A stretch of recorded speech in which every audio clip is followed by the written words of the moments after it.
تبع لبنان بركة الشيخ زايد. بأوتيل 4 نجوم. المهم، شو بدكم في الطويل النسوان صدقن شو هيا. أول وحدة شرت عدسة يا عمي، هو أنا بس عدستي اللي أنا مش شايفة فيها مغبشة، اللي هي بتقولها لا هذا من بين مليون بصير من المصنع، هذا عشانه طبي اللي بسيها أول. يا خرابك يلي ما شفتي خي، 33 دينار على عدسة أنا ما بشوفش فيها إلا والدنيا نهار. يا عزا يا مشحرة يا خديجة يا مشحرة، عزا 33 دينار أنا بروح فيهن على مكي مول، بتغدى بدخل فيهن عزارة. شو اللي سويته بحالي؟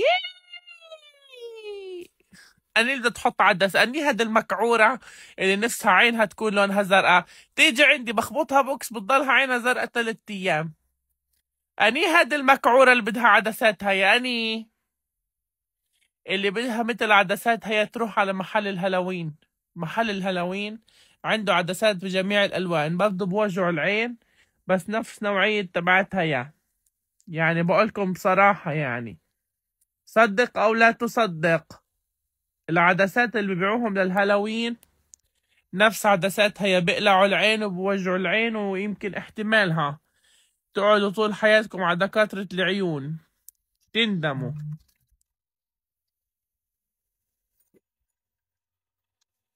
تندموا انكم ايش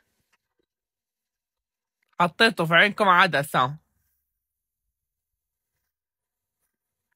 لا وبتطلع بتقولكم ابو وديع صاحبنا صاحب الطفولة عزمنا عبيته، طبعا نزلت وزعتر، وهو لما مات ابنه ما بيننش. يا مصيبتك يا خديجة يا مشحرة.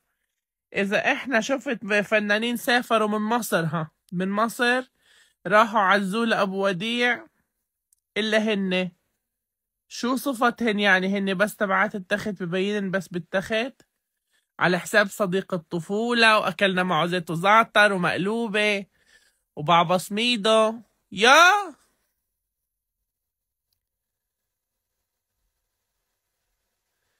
يا